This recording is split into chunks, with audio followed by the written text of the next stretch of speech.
Hey guys, welcome to another episode of the Vinyl Den, your channel for record collecting by record collectors. I'm Nick. Today, checking out the new album from The Cure, Songs of a Lost World.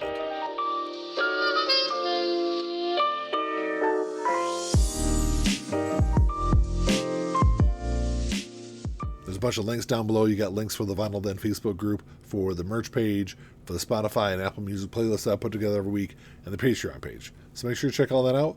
Like always, if you enjoyed the episode, make sure you give me a thumbs up, hit that subscribe button down below, and make sure you hit that notification bell so you're notified every time I release new episodes. So the band just released their 14th studio album on November 1st. It is their first album in 16 years, ever since they released 413 Dream back in 2008. And this is the first album from the band completely written, composed, and arranged by Robert Smith since The Head on the Door back in 1985. And honestly, this is an album I didn't think we were ever going to get. This album has been rumored for at least the last 3 or 4 years.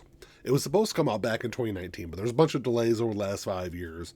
Robert Smith does take full credit for those delays. These songs have been written and recorded and written again and changed multiple times over the last couple of years. I think finally to get down to what they really wanted to have on this album. And the band brought back Paul Corkin to help co-produce the new album.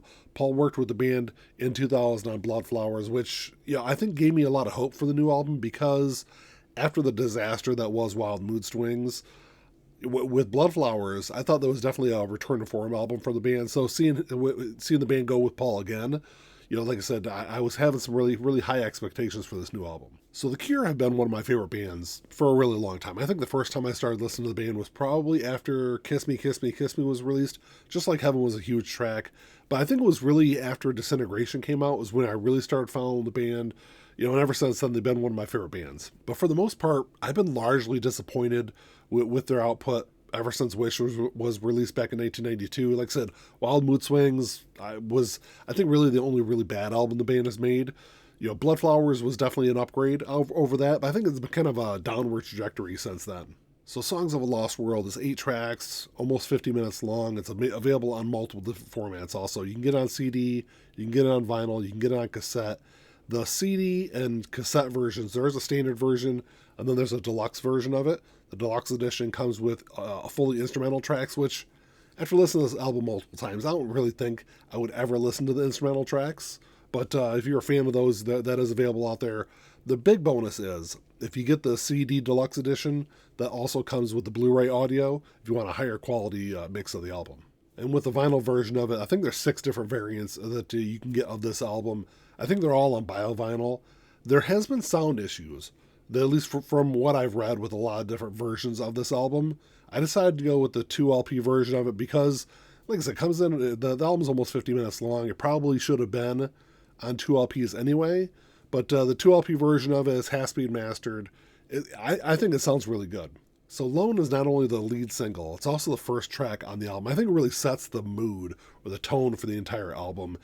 It's dark, it's atmospheric, and it kind of reminds me a lot of Plainsong, which was the first song off of Disintegration. Kind of has that same kind of overall sound to me. And I will say, if you're looking for like a happier, upbeat sound from The Cure, because he kind of had that a little bit on 413 Dream, you're not going to find that anywhere on this new album.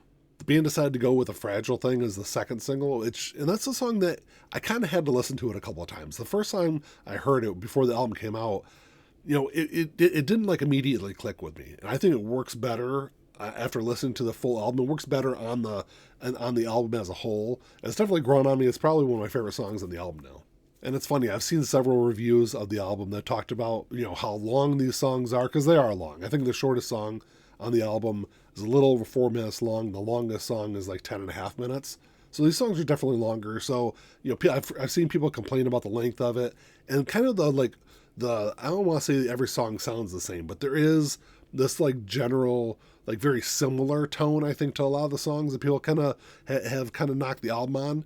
But if you've listened to the band for the last 40 years, it's kind of a recurring theme on a lot of their albums. I think, kind of going back to A Fragile Thing, I think it's the piano at the beginning of the song that I think really kind of separates it from a lot of the other tracks on this album. It's, like I said, it still has that same kind of tone to the song, but that kind of separates it. It kind of breaks up the music across those first couple of tracks. And then you got a song like Drone No Drone, which has this like kind of, it definitely has like a harder kind of rock sound to it. where it's really the only song on the album that has that. The rest of it's much more like dark, like I said, atmospheric kind of sound.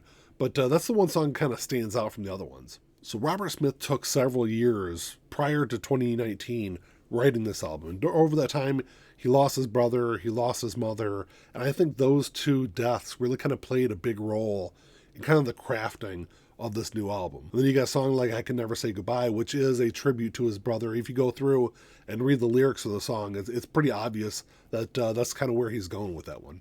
And while still being a darker song lyrically, the song All I Ever Am kind of falls in between Alone and Drone No Drone, where it's kind of a mixture of the two sounds. And the album ends with what I think is the masterpiece of the album, End Song. It's also the longest song on the album. It comes in at over 10 minutes long.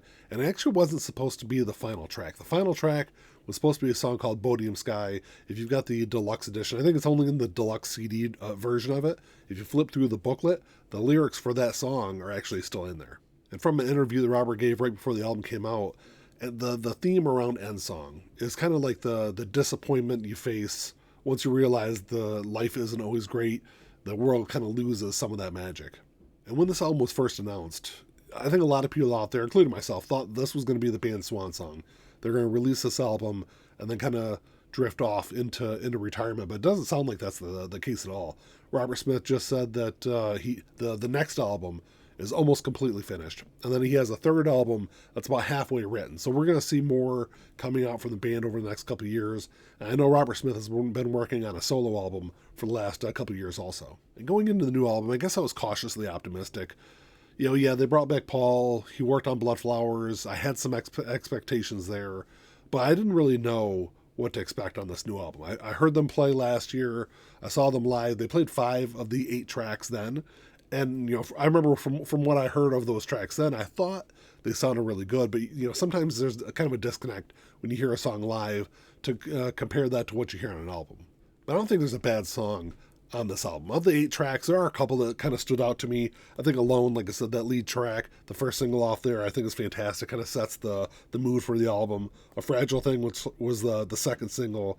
I Can Never Say Goodbye is a great track. Of course, End Song is my favorite song off of the album. I've listened to that one multiple times since the album came out. I think I would have liked to see maybe 1 or 2 more songs on here, but I really don't have any real complaints I can list. I know there has been some people out there that said there's some compression issues on this album. I've listened to it digitally multiple times. I haven't really heard it there. I mean, it's 2024. There's compression in every song, but it's not overly compressed. I don't think it really hurts the album. I've got the 2 LP version of it. That doesn't really sound overly compressed either. It sounds like a lot of the issues people are having are with the 1 LP versions, and that's why I decided to go with the 2 LP half-speed mastered version of it. Songs of Lost World is an album where if you're a fan of the band and you've listened to their music for decades, I think you're going to enjoy this album. If you're someone that's coming into the band fresh and have never heard Disintegration, Wish, Kiss Me, Kiss Me, Kiss Me, any of those great classic albums from the band, I think some people might be a little bored listening to these long songs, but, it's kind of the hallmark, the trademark of the band. Overall, I think I'd have to give this album a 9 out of 10. I think it is that good. It's easily their best album of the last 16 years, ha ha ha. But no, I'd say that I think it's their best album since Wish was released back in 1992. So I knew I was going to get this album on vinyl. I didn't know which version of it I was going to get. And I went back and forth. I was going to get the indie exclusive version because it's on this cool, gray and black marbled vinyl. And I'm typically, when it comes to colored vinyl, if I've got my choice, I'll typically go with a colored version of it. But it seemed pretty cut and dry to me.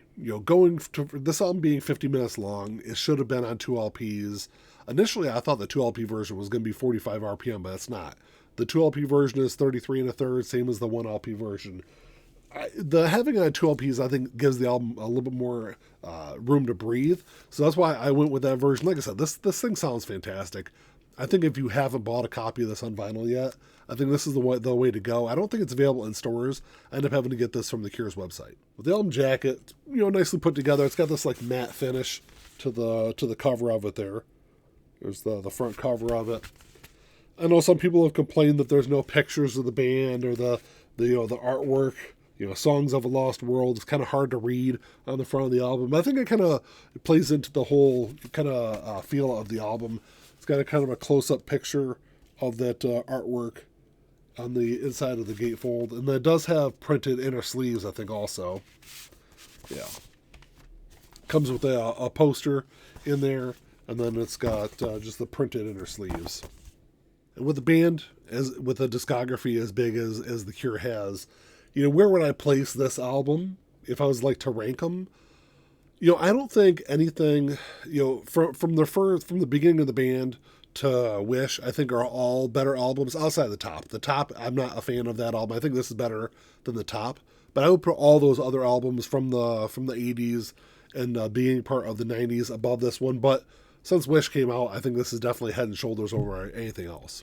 Well, that's all I got for you today, guys. Thanks for checking the show out. Drop me a comment down below. Let me know what you guys think of this album. How would you rate it? Have you listened to it yet? Have you picked up a copy of it? Love to know what you guys think. Like always, if you enjoyed the episode, make sure you give me a thumbs up. Hit that subscribe button down below. That's all I got. Until next time, keep on spinning. Peace.